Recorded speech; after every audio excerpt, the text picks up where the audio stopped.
Nararamdaman mo ba ang pamumulikat tuwing gabi? At iniisip mo na normal lang ito dahil sa katandaan? Na natural lang magising na masakit ang katawan? Humina. At unti-unting umasa sa iba? Hindi po. Ang totoo. Maraming nakatatanda ang tahimik na nagtitiis ng hindi alam na ang pinamumulan ng problema ay maaring maipsan sa pamamagitan lang ilang simpleng pagbabago sa pagkain, pero wala halos nagsasabi nito ng malinaw. May paggalang at sa paraang madaling sundan. Linggo-linggo, may mga palatanda ang lumilitaw sa katawan. Bigla ang panghihina, panginginig nga binti, at mga kalamnan na mabilis mapagod. Hindi po sa buto nagsisimula ang suliranin kundi sa pinggan. Sa video na ito, malalaman mo kung anong pagkain ang tumutulong sa katawan na muling tumibay, maiwasan ang pamumulikat at muling makalakad ng may tiwala at sariling kakayahan nang hindi umaasa sa mamahaling gamot o mahigpit na dieta. Sapagkat ang taong natutong makinig sa kanyang makalamnan ay nagsisimula ng muling buuin ang kanyang kalayaan sa loob at labas ng katawan.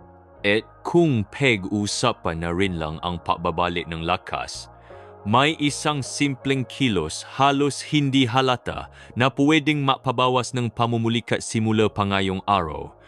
Pagkain satu, isama ang mamani at buto sa iyong pang-araw-araw na pagkain. Isipin mo ito, nagising ka sa gitna ng gabi dahil sa matinding pulikat sa binti, masakit, matigas ang kalamnan, at ilang minuto pa bago ito humupa. Naranasan mo na ba yan? Maraming nakatatanda dito sa Pilipinas ang tahimik na nagtitiis ng ganitong uri ng sakit. Hindi nila alam na may simpleng paraan para mabawasan ito, pagbabago sa pagkain. Ang mani at buto gaya na almondras, pistasyo, kasoy, at lalo na ang buto ng kalabasa ay maliliit lang pero napakalakas ang bisa. Mayaman sila sa magnesium at potassium, dalawang mahalagang mineral para sa papahinga ng kalamnan. Kapag kulang ang katawan sa masustansyang ito, mas madalas na biglang sumikip o manginig ang makalamnan. Parang makinang walang langis kapag pinilit, lalong sumasama. Isang kutsara lang ng butong kalabasa ay may halos 168 mg ka magnesium at isang dakot ng pistasyo ay nagbibigay ng halos 300 mg ka potassium. Malaki ang tulong nito para mapanatili ang balanse ng tagapagpadaloy ng signal sa katawan, lalo na kung ikaw ay pawisin o mahilig maglakad sa ilalim ng araw. Minsan kahit ang pag-aya lang ng hagdan ay mas mabigat na trabaho para sa katawan kaysa sa iniisip natin. Pero hindi lang mineral ang dala ng mabuto at mani. May taglay din silang protina at magandang klase ng taba na tumutulong sa paayos ng makalamnan pagkatapos kumalaw. Paglalaba gamit ang kamay, pagwawalis ng bakuran, pagdidilit, lahat ng ito ay trabaho ng kalamnan. At habang tumatanda tayo, mas mahalaga na tulungan ang katawan na makabawi ng maayos at may dangal. Ngayon, isipin mo ang iyong araw. Maraming naalangan. Paano ko naman may sasama ito sa pagkain ko? Madali lang po. Isang dakot parang isang maliit na tasang kape ay sapat na. Pwedeng idagdag sa almusal, katabing ang saging, o kaya ay gawing merienda sa pagitan ng tanghalian at hapunan. Para sa mahilig sa champrado o lugaw, pwede ring budburan ng kaunting tostadong buto, dagdag sarap, dagdag lakas. Mas mainam po kung walang asin ang pipiliin para hindi makaapekto sa presyon o hydration. Marami sa ating nga nakatatanda ang umiwas uminom ng tubig sa gabi para hindi naihi. Pero kapag mala ang kinakain, mas nauhaw tayo at naipon ang tubig sa katawan. Kaya mas natural ang pagkain, mas kayon ito ang katawan. At bago matulog? Pwede rin. Isang maliit na bahagi lang ay makakatulong sa katawan na mapalitan ang tagapagpadaloy ng signal na nagamit buong araw. Ano ang epekto? Gabi na mas tahimik, mas kaunti ang pulikat, mas mahimbing ang tulo. Hindi ito himala, ito ay epekto ng araw-araw na paalaga. May mga nagtatanong, pwede bang ito na lang, imbes na uminom ng supplement? Hindi po ito pamalit sa gamot, pero magandang likas na simula ito. At ang lasa? Kaaya-aya, bahagyang matamis, malutong, at familiar. Marami sa atin ay lumaki na may matatandang kumakain ng mani sa silong o bakuran. Ngayon, mari nating ibalik ang gawin na ayon pero ayon sa pangangailangan ng katawan natin ngayon. Sa palengke, marami nang mabibiling maliit na butang-butang kalabasa, kasoy, o halo-halong mani. Kung pwede, bumiling tinggi mas matipid at makakakuha kang eksaktong dami lang.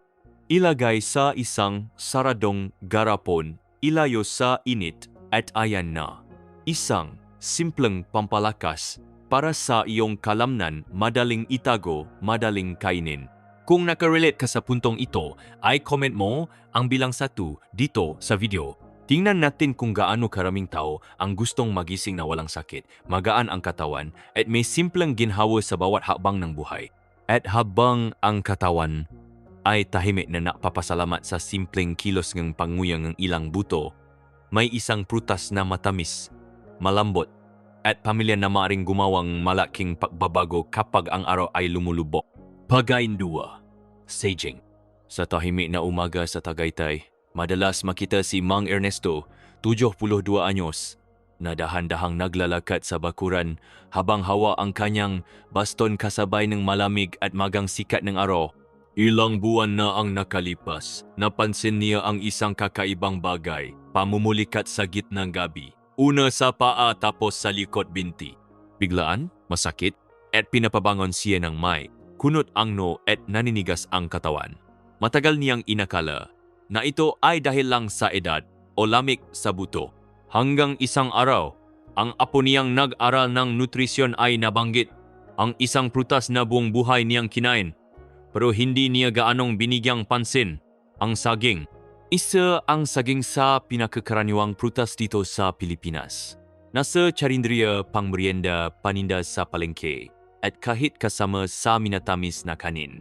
Pero sa likod ng kanyang matamis at aliwalas na lasa, may taglay itong tahimik na lakas na kumikilos sa loob ng katawan. Mayaman ito sa potassium, magnesium, at bitamina benam nga sustansyang direktang tumutulong sa kalusugan ng ating makalamnan. Tinutulungan nitong iwasan ang biglaang pakibot o paninigas na dumadating ng walang pasabi. Kapag mababa ang potassium sa katawan, nagiging irritable ang kalamnan. Maliit lang ang galaw, nangingini na agad. Para itong radyo na hindi tama ang istasyon kahit anong hawa maingay, ang saging ay tumutulong para makbalanse ang signal. At di tulad ng tableta, ginagawa nito ang trabaho sa natural at banayad na paraan.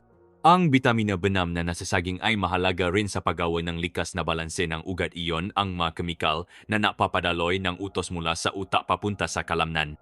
Kapag kulang ito, naantala ang signal at nasasaktan ang katawan. Kaya kahit parang maliit na bagay lang ang pagkain ng saging, para sa katawan, ito ay parang langis sa makinang matagal ng tumatakbo.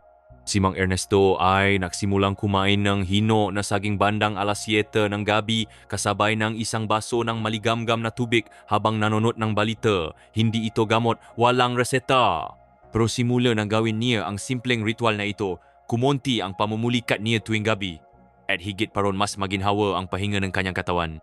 Baka meron ka na ring piling saging sa kusina, pero hindi mo lang namamalayan kung gaano ito ka-epektibo para sa kalamnan. Isa lang bawat araw ay sapat na. Para sa madalas, mamulikat, maaring dagdagan ng isa pa pero laging may balanse. Dahil matamis ito, mainam na isabay sa pagkain may hiblat tulad ng kaunting oatmeal o nilagang kamote. Ito ay makakatulong para hindi tumaas ang asukal sa dugo ng biglaan. At kung gabi ang iyong oras ng kirot, subukan ito. Kumain ng saging 1 hanggang 2 oras bago matulog. May sapat na oras ang katawan para masipsip ang mineral at hindi rin mabigat sa tiyan. Dagdagan pa ang 2 o 3 basong tubig bago at pagkatapos ng hapunan at mas lalakas pa ang epekto. Isa pang magandang balita. Hindi kailangang espesyal na saging. Saba, lakatan, latundan lahat ay may tulong. Pumiling ang hino, walang pasa, at itago sa lugar na presko, hindi sa loob ng ref.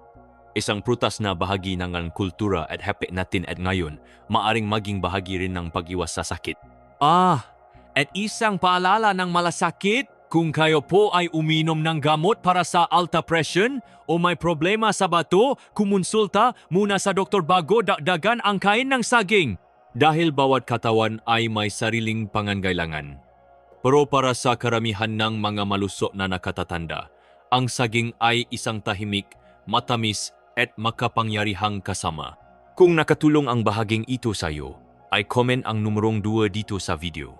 Tingnan natin kung ilan sa atin ang may natural na lunas na hino na dun lang sa may ibabaw ng mesa. At habang inaalagaan ng tamis ng saging ang kalamnan sa gabi, may isang paggaing mainit pamilyar at abot kamay na kayang palakasin ang katawan sa unang oras ng umaga at sumabay sa lakad ng sinumang ayaw huminto. Pagkain 3. Regular na pagkain ng itlog. Ang itlog ay simple pero kumpleto. Paliging nasa hapa ng pamilyang Pilipino sa sinanga na may itlog, sa bola-bola ng sinigang o sa tortang talong tuwing linggo. Pero madalas, hindi natin napapansin kung gaano kahalaga ang itlog para sa katawan ng isang taong tumatanda. Habang dumadaan ang mataon, unti-unting nababawasan ang dami at lakas ng ating makalamnan. Ang tawag dito ay sarcopenia at hindi lang edad ang dahilan nito kundi pati ang ating kinakain araw-araw. Sa ganitong usapin, ang itlog ay isang matibay na kaagapay. Bakit? Dahil taglay nito ang siyam na mahahalagang amino acid nga batayang sangkap sa pagbuo ng kalamnan. Bawat subo ay tumutulong sa katawan na buin muli ang hibla ng laman na nasisira sa pang-araw-araw na gawain, pagwawalis, pagbangon mula sa kama o pag-akyat sa jeep. Bukod sa protina, ang itlog ay isa rin sa pinakamahusay na likas na pinakukunan ng bitamina D lalong mahalaga para sa mga hindi madalas na arawan. Ang bitamina D ang tumutulong sa katawan na masipsip ng mayos ang calcium para manatiling matatag ang buto at gumana ng mayos ang kalamnan. Kapag kulang ito, para bang biglang bumibigat ang binti at kahit simpleng hakbang ay nagiging mabigat. May isa pang yaman sa itlog, ang bitamina 12. Kapag mababa ito sa katawan, nagkakaroon ng problema ang ugnayan ng utak at kalamnan, yung bigla ang panghihina o yung pangingini habang hawa ang tasa. Madalas, kulang lang pala sa 12. At ang itlog lalo na ang pula ay natural na paraan para mapunan ito, walang injection o tabletop. Hindi lang iyan. Mayroon din itong choline, isang sustansya na mahalaga para sa kalusugan ng utak at mga ugat. Para itong tahimik na tulay sa pagitan ng utos ng isip at kilos ng katawan. Kapag regular tayong kumakain ng itlog, pinapalakas natin ang tulay na ito kaya mas mayos ang ating galaw, balanse at lakas. 3 haligi ng kalayaan pagkatapos ng edad na 60. Para sa karamihan ng malulusok na nakatatanda, ligtas ang 6 hanggang 7 itlog bawat linggo, 1 piraso bawat araw. Pwedeng almusal sinangag, itlog at kamatis. O kaya ay hapunan isang sabaw na may sayote at karot na nilagyan ng itlog. Mga simpleng lutuin, madaling gawin at puno ng alaala ng tahanan. At sa kabila ng dating paniniwala, kung kontrolado naman ang kolesterol, ang regular na pagkain ng itlog ay hindi nakakasama. Sa katunayan, makatutulong pa ito laban sa panghihina at pagod na dumarating ng walang babala. Para sa mga madalas mamulikat sa gabi, subukan ito, magdagdag ng nilagang itlog sa hapunan o kaya gumawa ng sopas na may gulay at lagyan ng binating itlog sa ibabaw tulad ng mga simpleng luto sa mga baryong Luzon. Mainit, masustansya at tumutulong sa katawan na magilom habang natutulog. Sa praktika, madaling itabi ang itlog sa bahay, matagal ang shelf life, mabilis lutuin, at kayang isama sa maraming lokal na pagkain, isang tortang malunggay, sinangag na may itlog, o kahit champurado na maalat na may itlog sa ibabaw, isang lumang ngunit maalagang putahe na bumabalik kapag hinahanap ng katawan ang lambing. Lahat ng ito ay patunay na ang pag-aalaga sa ating makalamnan ay hindi kailangang mabigat. Minsan, sapat na ang mabagal na pagbabalat ng itlog at ang hayaan itong kumilos ng tahimik sa loob ng ating katawan. At habang natututo ang katawan na muling magbagong buhay sa pamamagitan ng maliliit na kilos, may maibang senyales pa itong ipinapadala mabanayat na hiling ng tulong na kadalasang hindi agad natin napapansin.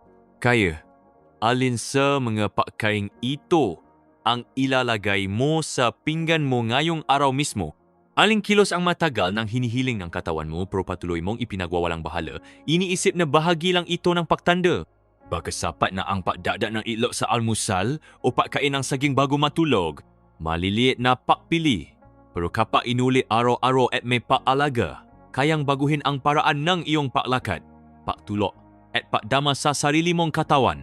Tandaan, Hindi sa malalaking pagbabago na bubuo ang dignidad kundi sa mas simpleng kilos na ginagawa ng may presensya.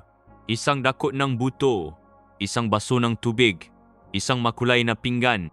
Ang lakas ng iyong kalayaan ay nasa mga kamay mo at nagsisimula ito sa loob sa tuwing pinipili mong alagaan ang sarili mo ng may paggalang at layunin. Kung may naantik sa'yo sa video na ito, mag-subscribe ka sa aming channel at i-activate ang kampanilya. Dito, magkasama tayong naglalakbay, ipinapa kita na ang pagtanda ng may tibay, liwanag at gaan ay hindi pribilehiyo ng ilan. Isa itong landas na possible at magsisimula sa susunod na video kung saan ilalahat namin ang tahimik na senyales sa mga binti bago pa man mangyari ang isang pagkakadapa. Dahil minsan, ang nakapagliligtas ay ang makikita ng panganib bago pa ito makalapit.